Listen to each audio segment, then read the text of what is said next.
ผู้ชมกลับเข้าสู่ระยะที่2ระยะสนทนาธรรมหัวข้อสนทนาในมือนี้หน้าที่ของศิษย์ต่อครูอาจารย์ซึ่งผู้ที่มาสนทนาในมือนี้แม่คุณดีจันทจักรเส้นเคยตอนนี้เพิ่นอยู่กับรายการของพวกเราแล้วสบายดีเลยสบายดีท่านผู้ชมโดยหัวข้อที่เราสนทนาในมือนี้เนาะศิษย์หน้าที่ของศิษย์ต่อครูอาจารย์อยากให้แม่เว้าถึงมีอย่างใดแล้วก็มีข้อที่ว่าเราควรปฏิบัติต่อครูอาจารย์เลยอันนี้ก็สืบต่อเนาะกับทิศฮกเนาะอันนี้เป็นทิศเบื้องขวาทิศเบื้องขวาเนาะทิศเบื้องขวานี่คือครูอาจารย์แม่นไผครูอาจารย์แม่นผู้ที่สั่งสอนให้ความรู้แก่ศิษย์ให้เข้าใจให้เฮ็ดแต่ว่าให้เฮ็ดกิจกรรมไอ้สิ่งต่างๆเพื่อความเข้าใจเนาะแล้วเวลาเรียนจบนำเอาความรู้ออกไปใช้ในชีวิตประจำวันเนาะให้เป็นคนดีให้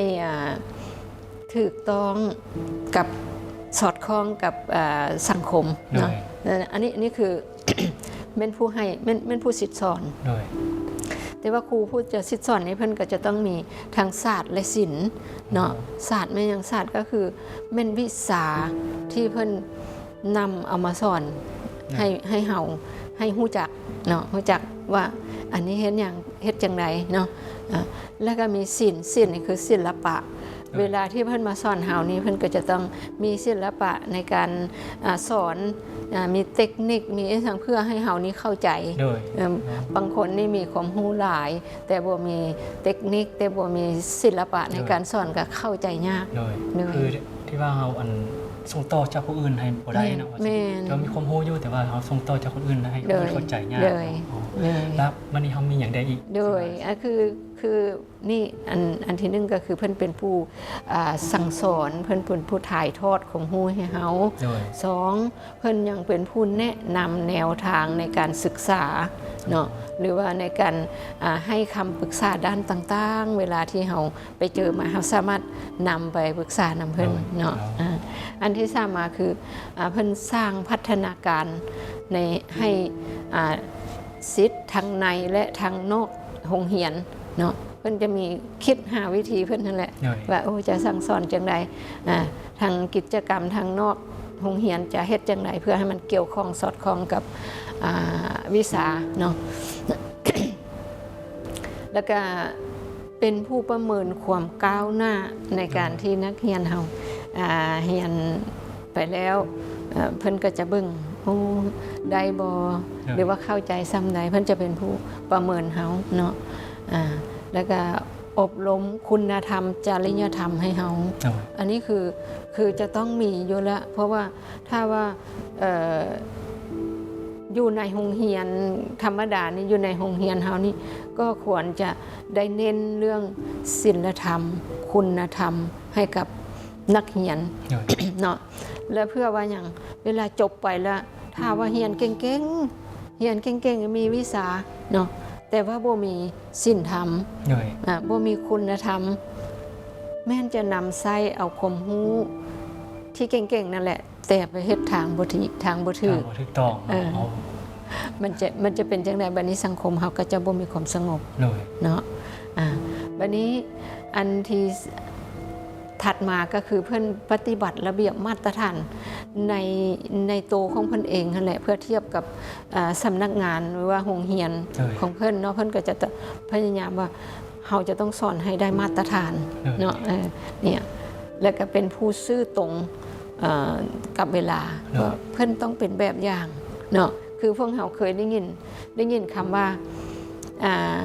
ครูอาจารย์นี่เป็นแม่พิมพ์แห่งชาติแม่นบ่เป็นแม่พิมพ์เพื่อจะปั๊มลูกศิษย์ออกมาให้เป็นคนดีเนาะ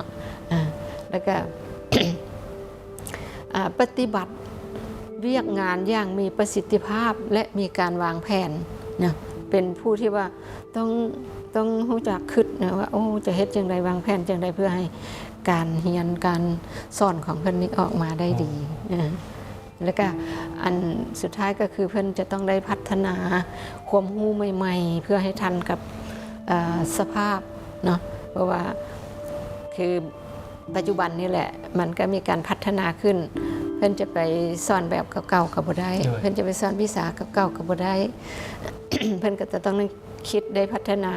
หาความรู้ใหม่ๆเพื่อให้ทันกับสภาพเนาะฉะนั้นน่ะมีความสำคัญหลายครูอาจารย์นี่นะดังนั้นเพิ่นจะค่อยเอามาไว้เบื้องขวาพระพุทธเจ้าเพิ่นกันที่ว่าละมีเฮาคิดว่าโอ้พระพุทธเจ้านี่เพิ่นเบิ่งออกเมื่อทุกปัญหาเนาะเวลาที่เฮาค้นคว้าเฮาเรียนละเฮาจะเห็นว่าโอ้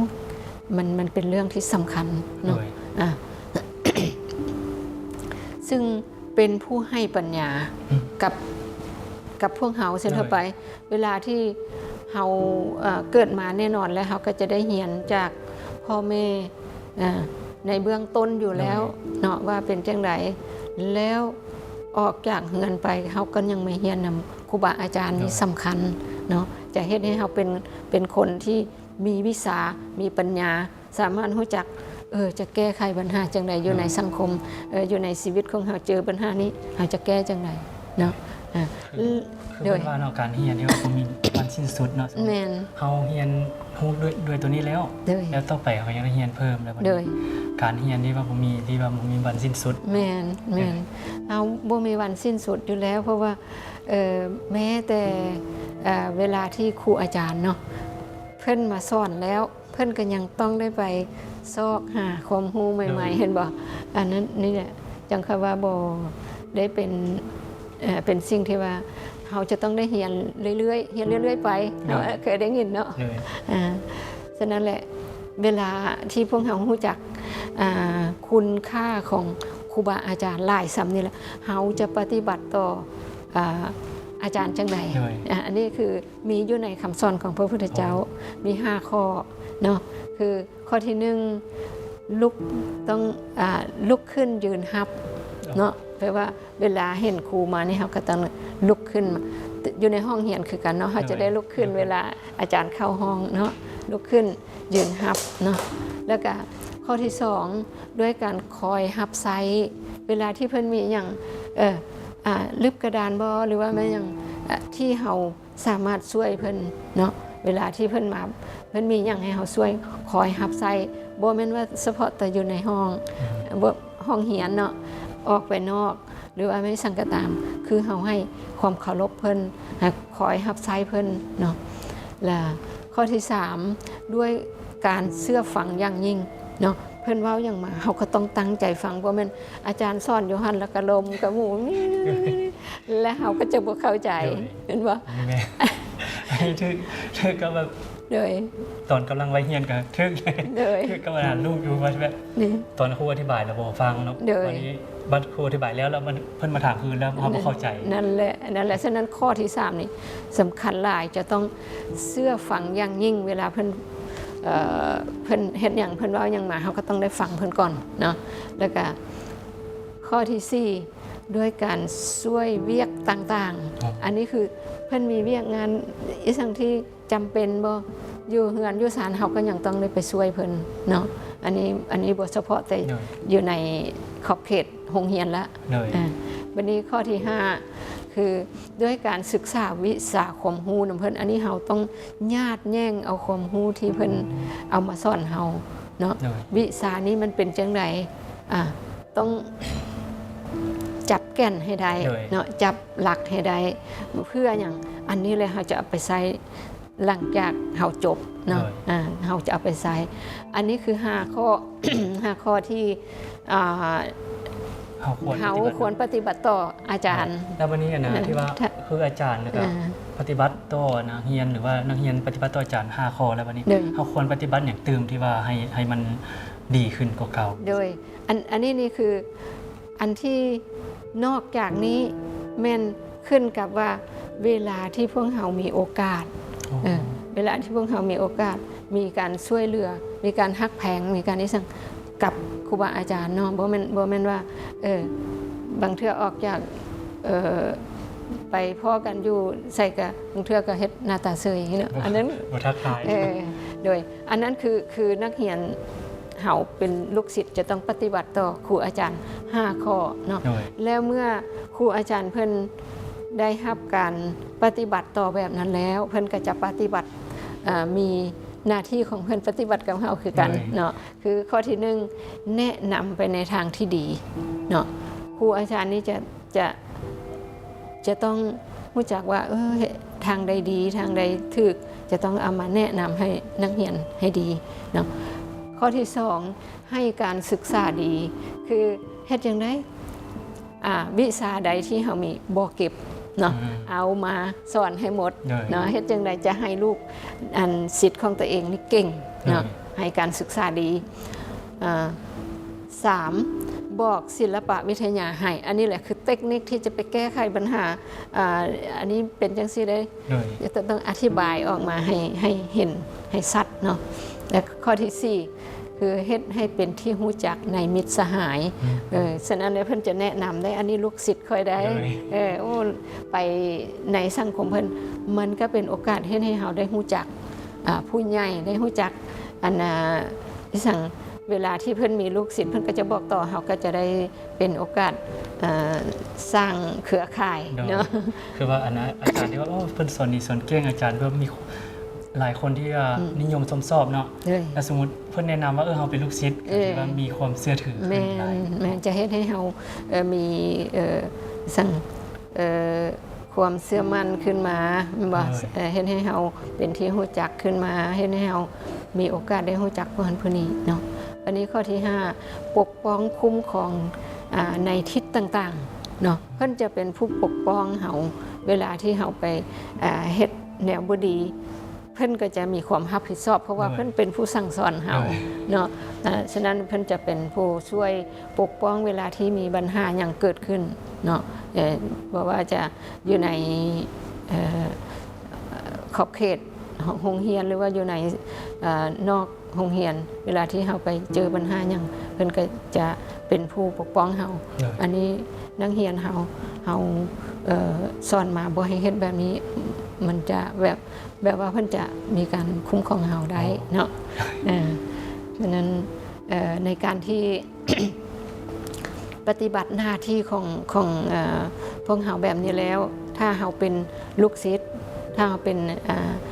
นักเรียนเฮาก็ปฏิบัติ5ข้อให้ได้คือ1ลุกขึ้นยืนรับ2คอยรับไส้3เชื่อฟังอย่างยิ่ง4ช่วยเวียกต่างๆ5ศึกษาวิชาคมรู้นำเพิ่นให้ได้เนาะอันนี้คือนักเรียนเป็นศิษย์เนาะวันนี้หน้าที่ของครูอาจารย์อันที่5ข้อคือกันเนาะก็คือแนะนำในทางที่ดี2ให้การศึกษาดี3บอกศิลปะให้เนาะศิลปะวิทยายุทธเนี่ยแล้วก็4เฮ็ดให้เป็นที่รู้จักในมิตรสหายเนาะ5แล้วก็ปกป้องคุ้มครองในทิศต่างๆถ้าพวกเราเฮ็ดได้ทาง5ข้อของไผของแต่ละคนแล้วจะเฮ็ดให้เฮานี่สามารถปิดป้องบ่ให้เฮานี่มีภัยอันตรายปิดภัยได้สำหรับทิศนี้ทิศเบื้องขวาเนาะสำหรับทิศครูอาจารย์ที่ว่าเพิ่นได้โดยทิศสอนเฮาเนาะที่โดยละลักแม่นลัก5ข้อนี้เลย5ข้อของนักเรียนมี5ข้อและของครูอาจารย์ก็มี5ข้อคือกันโดยวันนี้นอกจาก5ข้อแล้ววันนี้เราควรปฏิบัติอย่างอีกต่อกับคนอื่นหรือว่าคนรอบข้างนอกที่ว่าเราอันนี้5ข้อสำหรับที่เป็นศิษย์เนาะและ5ข้อสำหรับเป็นครูอาจารย์อันนี้นอกจากนี้ขึ้นกับสภาพเนาะคือว่าอันแหละมันขึ้นกับสภาพแต่ถ้าปฏิบัติหลักๆตัวหลักได้อันนี้นี่คือปิดแล้วอันที่เป็นอกุศลป้องกันอกุศลไว้เรียบร้อยถ้าปฏิบัติอันนี้ได้อันอื่นมีโอกาสได้ เฮ็ดเพื่อจะช่วยเหลือหรือว่าจะเบิ่งแยงจะเฮ็ดอีสังก็ตามอันนั้นคือบ่มีปัญหาแล้วคืออันสำคัญนี่5หลักโดยเป็นท ทิศสีทางให้เขาไปถูกต้องตามแล้วก็เนาะตามคำสอนของพระพุทธเจ้าโดยอันนี้คือเขาได้ถ้าเขาปฏิบัติอันนี้ได้ครบหมดแล้วจะถือว่าเฮาบ่มีภัยแล้วในทิศนี้เข้าใจว่าคืออันนี้แหละเบื้องขั้วนี่เป็นเรื่องที่สำคัญกับครูอาจารย์เฮาเฮ็ดให้ได้ท่านผู้ชมดังที่เฮาสนทนาไปนั้นในหัวข้อหน้าที่ของศิษย์ต่อครูอาจารย์ยังมีคุณดีได้อธิบายไปนั้นศิษย์ปฏิบัติในใดต่อครูอาจารย์ปฏิบัติในต่อศิษย์คือมี5ข้อดังที่แม่คุณดีอธิบายไปนั้นจะเป็นเข็มชี้ทิศยังทางให้เฮาไปถูกต้องเมื่อวานนี้ต้องขอบใจแม่คุณดีหลายๆเลยขอบใจท่านผู้ชมเมื่อวานนี้พักคำชมที่ใจจากทางรายการนั้นก่อนแล้วจึงกลับเข้ามาสู่ระยะต่อไป